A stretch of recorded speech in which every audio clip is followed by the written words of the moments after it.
Well, hello, everyone. We're back with another episode of the Raise Your Bars podcast. I'm here with my good friend Chris Baker, and we had a little bit of a hiatus. We had a week and a bit off, but we're back in the office, so to speak, and ready to record our next episode. And this one will be, well, I think we'll be putting this one out right away, won't we? We will. Yeah, Yeah, great. So, well, it's good to see you, my friend. I know we've had a little bit of a break. You and your wonderful wife had a great trip, we did. Yeah. and went to Vegas. Did you win anything? Yes, sir. Yeah?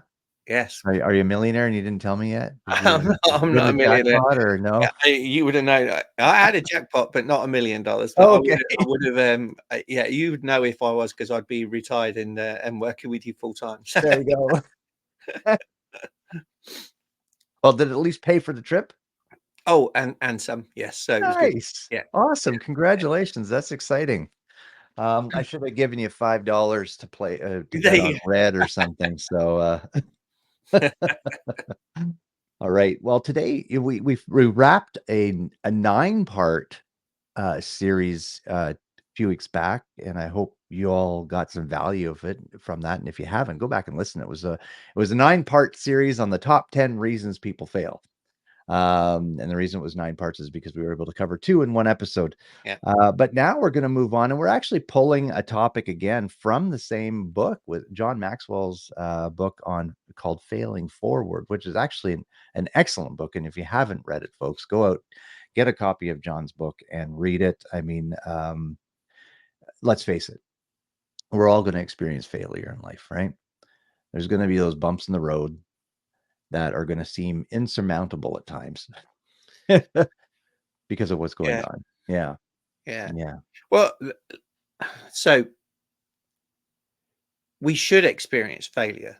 That let me say Yeah. that, right? No, I Um, I I And agree. and I think I've said it before on a podcast, and we definitely said it in trainings that I'll tell team members of mine and colleagues to say, listen, if you don't fail, you're not trying hard enough, Yeah, right? You're not exactly. pushing yourself, you're not stretching, right? And it's John's law of the rubber band, and there's so many things we can pull from.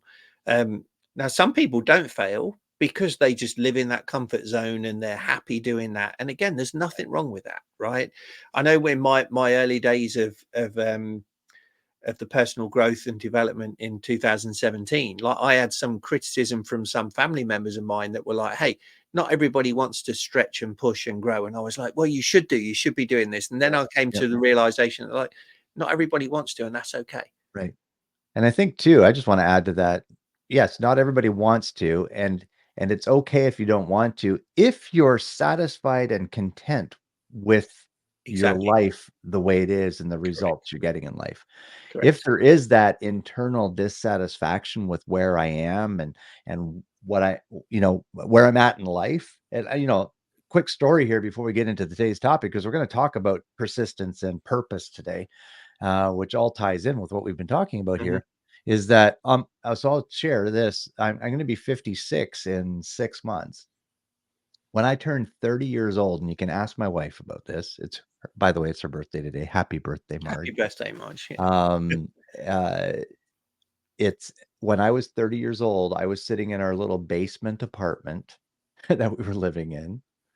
We had one one child at that time, one kid at that time, and I'll tell you, I actually wept like ugly cry on my 30th birthday because when I was 20, 25, I had all these dreams and these Mm. goals, and I'm gonna be at this level, and we're gonna have a house, and we're gonna have the cars, and we're gonna be traveling, and we're gonna be, all these great things. And meanwhile, I'm in a little dinky basement apartment driving a used car, and nowhere near where I thought I would be in life. And I cried. Mm. I was so disappointed with the results I had gotten Yeah. with my life up to that point, even though, honestly, Chris, I was working hard.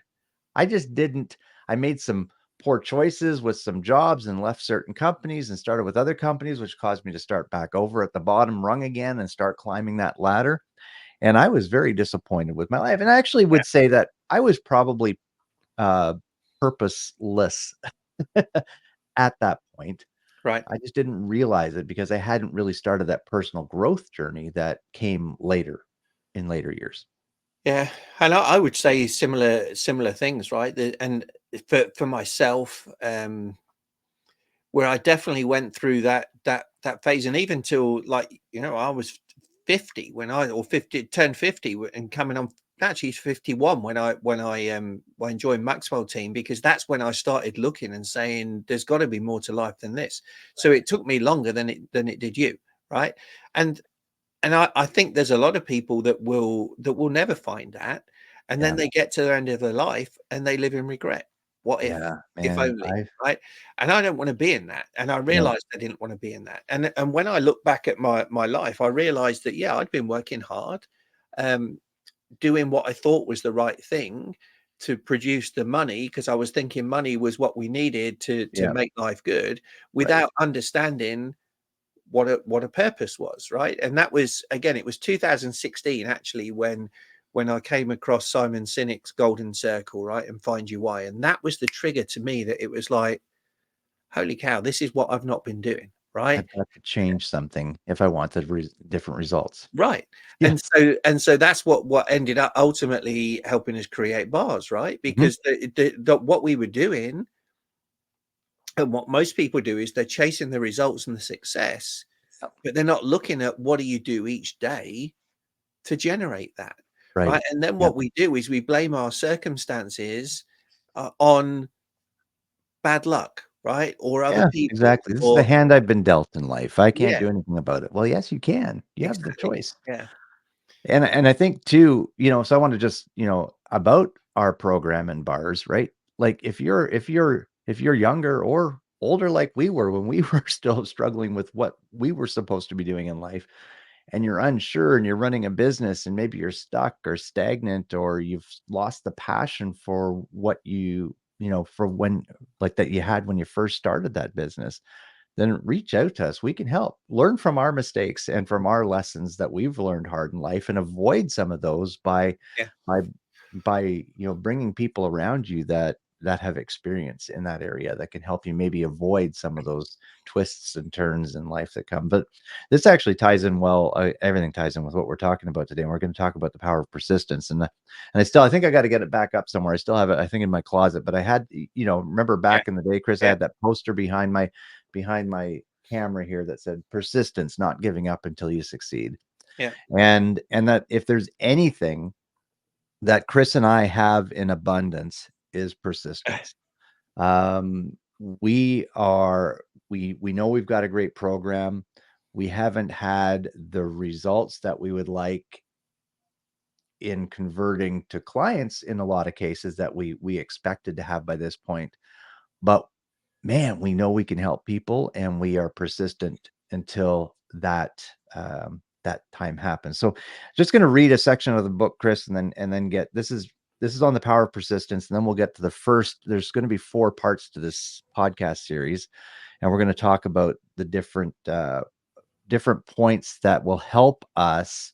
Um, encourage us with stamina and resilience to face failure in life, because failure is going to happen. So John says, more than anything else, what keeps a person going in the midst of adversity is having a sense of purpose. It is the fuel that powers persistence. So if we don't have that sense of purpose, guess what? We're just going to continue like I was doing before my 30th birthday, and even actually for years Yeah. afterwards. I'll be honest, right? It didn't change overnight, folks. I was kind of just like Napoleon Hill says, drifting through life, no real sense of purpose, no real goals. And now we have that purpose. So that's fueling our Hmm. persistence. Yeah. Yeah. And this comes back to the microwave society, right? That we talk about, where unfortunately, and it's something that's leveled at millennials and Gen Zs, but it's intergenerational, right? If we're honest about it, we want things handed to us, and we want things now, Yeah. right? Yeah.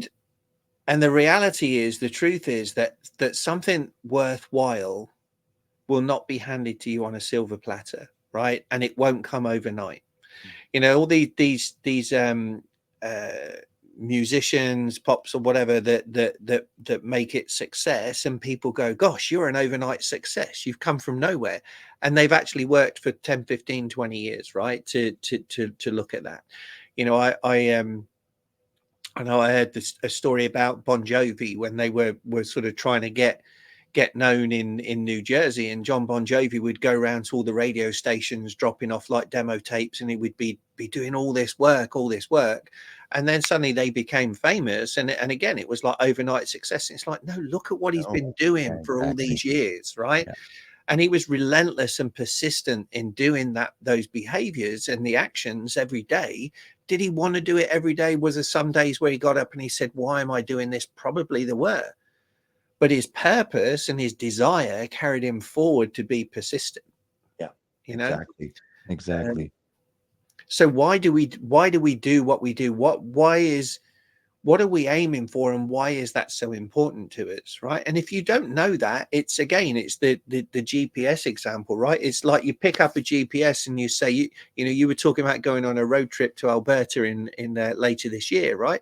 And if you just got your GPS and you went, okay, let's press go, but Yeah. you haven't put in where you want to go, and you don't know why you want to Not go gonna do there anything. and why it's important, it may be and this wouldn't happen with a GPS, but let's say you wanted to go to Alberta, and you put it in, and it showed up, and it showed, well, Alberta's like a pretty tough trip, but do you know what, there's, I don't know what other city, like say Montreal is like a lot easier to get to, and you go, oh well, let's go to Montreal instead. Yeah. Right, in Yeah, a way that's what you happened. Americans don't know Canadian geography because Montreal is much further away than But that's what I say. But the point, right, is that Yeah. if you don't know, and you're not fixed, and you've not got that burning desire to get to where you want to get to, and why is that so important, what Right. will happen is you will settle for other things that are Yeah, easier, exactly. but then you're going to be disappointed. Yeah, absolutely. And we've talked about this many times. The last thing I want to do is be sitting there at 80 years old on my rocking chair on my front porch going, "Oh, I've wasted my life. I have Yeah, all this regret." Why would I want to live in misery with regret for the what days I would have left exactly. instead of saying, you know, like, and I look at Brian Tracy. Okay, Brian Tracy's got to be like 85 years old, right? The guy's still putting out content. I see videos of him online Yeah, all the time, right? He's still doing what he loves to do, living his life on purpose. And folks, if you don't know your purpose, you're going to fall into the trap of yeah, drifting. You really need to discover that purpose. So, and again, when we have that purpose, that fuels the persistence so we can keep going. And I want to read one more thing here, Chris. So, um, John quotes business consultant Paul Stoltz, who did an extensive study on what it takes for individuals to persist through setbacks. Okay.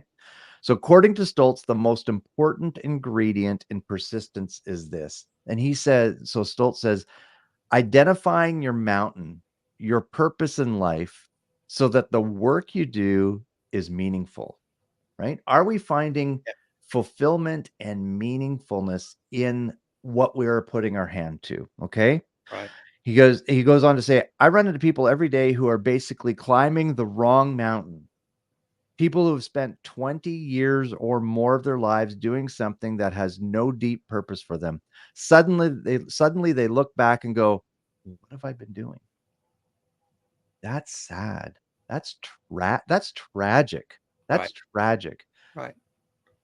And I think a lot of people, I mean, there's probably a number of reasons people get trapped into doing something they didn't want to do. I think, you know, parental influence, right? You need to be a doctor, you need to be a lawyer. You know, there's a history of, you know, lawyers in our family or doctors in our family. So you need to be one, you need to carry on that history. Meanwhile, the kid wants to be a musician or an artist or Yeah, whatever else it is, or work in retail, right? And you find yourself living somebody else's life. right. It was not your destiny to be Yeah, doing that, but you ended up falling into that trap. And again, that's going to cause that regret later in life. hmm, yeah. Yeah, it's true. Like, are you living your life for you, or are you living it for somebody else? Are you doing what you want to do, or are you doing what other people want you to do? You know, and sometimes it can go the other way. And if I'm honest about it, like in my time, I effectively rebelled in against my parents, if you like. And I look back now and I think, like, why didn't they talk to me and say, what are you doing? Right, you're throwing your life away. And they may have done, right, but I was probably in that state of mind where I was like, I'm just going to singularly focus, I'm going to go and Right. do this, right. Right. And I have regrets. I have regrets about things You that do. happened in my life and the path it took. But I'm also schooled enough, if you like, in personal growth to realize that, do you know what, it's never too late to change that. Right? Exactly. It I'm really not in a isn't. dead end. I'm just on a journey, Hmm. and the you can change that route if you know where you want to get to, and if you know why that place is so important and so special to you. I know I'm repeating that again, but it really is that simple, right? Yeah. Yeah. It doesn't mean it's easy, because working out what your purpose is and what your passion is, and everything, it can be scary too, right? And Absolutely. fear is one of the biggest reasons why people don't do that, And if right? you've been climbing that mountain for 20 years and you're turning around, look around, oh my goodness, I'm on the wrong mountain. Do you really want, that's terrifying too. Do I really want to go back and climb that other one again? Do I have the energy, the Yeah. desire, the will to actually start over? Well, and to use your mountain analogy there, right? When you climb in a mountain, if the mountain is big enough, right, you'll get to where you think is the top, and you'll get there, and then guess what? There's another one, right? And sometimes people can get there and go, oh, I don't want to go that again. Yeah. Well, again, that means that the purpose is not strong enough, right? Right. Yeah. But the success is in the journey. It's not in the destination, right? So when we set this purpose, and when we set these big, scary, audacious visions of what we want in our future, it probably should be unrealistic. Not like, smart goals or ghost goals that we teach on. They should be achievable, but they're stepping stones toward this grand vision that maybe is unachievable, because you don't want to arrive at your destination. Because if you do, what next? Exactly. What do you do then? I've arrived. Now I can coast. But no, Right. that's Or not do the you way it is. die? I Yeah. don't know. It's Yeah. like, Yeah. John talks about that, John Yeah. Maxwell, right? Where and one of my favorite books by Simon Sinek that I'm actually doing book study on next quarter with Leader Academy is The Infinite Game. Yes. Where he talks about where most people have got a finite goal that they're aiming for, or finite results. But business life, it's an infinite game. There is no finish line. Yeah. So think about that in your own life, right? And think about it. And this is for the listeners. Think about, what are you aiming for, right? What is your purpose? Right. And have you set yourself a finish line, or is it something that is going to keep you going and keep that persistence going, that gives you that enthusiasm, that keeps the momentum going, that gives you the drive to want to get up every morning, to want to do something, right? Or are you coasting? Are you drifting through life, right? Talking about this kind of reminds me of a story because good friends of ours. We've known their kids since birth. We've known them for 30 years, right? And their oldest daughter, who went through school and thought she wanted to be a doctor, and went off to university and spent, I think, a year, maybe 2 years, and realized, you know what, this is not what I want to do with my life. And she quit. And good for her. Good Mm, for her. mm, Since then, she's bought a flower shop. She bought it with a partner and then grew it and then bought out her partner. Now she's the sole owner. And I would say that they're probably the number one florist in the area, with the kind of volume that she's doing in the bit. And you know what? Good for her. And she's yeah, like stressed out, busy all the time. And, you know, but she loves it. She loves it, right. to the point where she was able to buy out her partner and continue to grow the business. Yeah, So good for her. She developed, hey, look, I think I want to do this. You get into it, caught it early enough. Oh, this is not for me, right? right. Change direction, change course, and now doing this. Yeah, So just as we wrap up here, we'll just read this and then final thoughts. So John talks about, if you're purpose driven naturally, then great. You probably don't even need this. You can skip this podcast and go on. But if you're not, then maybe you need a little bit of help. And John recommends this. Use the following steps to help you develop a desire. Number one, get next to people who possess great desire. Get around others that are excited for life, that have those big, audacious goals that they're working towards, right? Because their excitement about their purpose in life will hopefully ignite a spark within you to discover your purpose in life and start moving forward. Yeah. Here's a good one. Develop discontent with the status quo. So many people get into that routine in life that is producing no results. Yeah. I get up, I go to work, I come home, I eat my dinner, I sit down on the couch, I go to bed, I get up and go, that's my life. Ho hum, poor little me, right? Well, it's producing results, but is it producing the results that you want? Fair right? enough. Fair enough. It's paying bills, but it's not really producing that life within you, right? Right. I would say, John, you're right. John talks about that. It's like a lot of these people that are drifting through life are dead. They just don't know it yet. Yeah. Right. Yeah. Search for a goal that excites you. What's going to spark that fire? Put your most vital possessions into that goal and visualize yourself enjoying the reward of that goal. Yeah. Chris and I often talk about the vacations with him and Vicky and me and Marge on the beaches of the world. Yeah. Celebrating our clients, celebrating success, having workshops in resorts Right. around the world. Cruises, Cruises, a Raise Your Bars cruise, right? Like we are visualizing that. And because we're visualizing that and how both of us think and what we believe, we're putting that out, it's going to come back.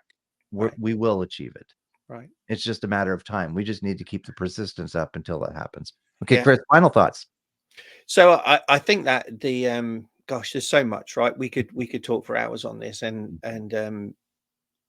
I don't want to like oversimplify it and make people think that it's easy, right? Saying that we've covered it in 20, 22, 25 minutes, right? Mountain Because climbing is difficult. this is not an easy thing to do, right? The process is relatively simple. And it definitely helps if you've got other people around you helping, because they will keep you accountable, right, to yourself, and make sure that you're doing it, you're going deep enough, because it's easy to sort of skim the surface and go, oh yeah, this is my purpose and I'm doing it, right? Okay, go 5-7 levels deep with why is that important, why would that make a difference, what, why do you really want to do that, and how will it make you feel when you live in that life, and so on. That's where people fall down, right? Because we don't like talking about feelings and emotions and so on, right? Right. Certainly with other people, but even with ourselves, right? Because again, it can be scary, and we're fearful of trying something new in case we fail, right? But remember that failure is good if you learn from it. Yes, Yeah. absolutely. So I would say an exercise and activity that again we've talked about before, but it's so worthwhile, is to follow effectively that fourth step that John was talking about in his book there that Al mentioned. Look at, if you could design and create your ideal life, what would that look like? What would it feel like? Right? Why would that be important? What difference would it make in your life? What difference would it make to those that you love? Right? Why would that be such a fantastic life to be living? And look at it in as much detail as you can. Right. So, would it be like going on vacations? What would your house look like? What would your cars look like? Who would be around you? Right. Who's the family? Who's the friends? What would you do for fun? Yeah. How are you giving back to other people? How does that give you fulfillment and meaning in your life? Right. And really, really dig into that. And it's something that we're not taught to do. Right. So No, absolutely it not. will be tough, right? It will be tough. And when you're doing it, write it down, right? And noodle on it for weeks, right? And just keep adding to it. And if you've got a significant other, talk to them about it and say, what do you like? What would your life look like, right? Yeah, it's important to have your significant other buy into the dream that you have and make sure you're both on the same page, because that energy is going to pull things Right. together a lot more for you. Yeah. Hey, everybody, thanks for tuning in. We went a little bit longer than we normally do today, but thanks for sticking with us. I hope you got some value out of this episode. Again, please connect with us on social media. Look for Raise Your Bars on Facebook and connect with us on our business page. And again, share this with friends, family, coworkers. We really appreciate that. Go have an amazing day, and we will see you next time. Take care. Yeah. Bye for now.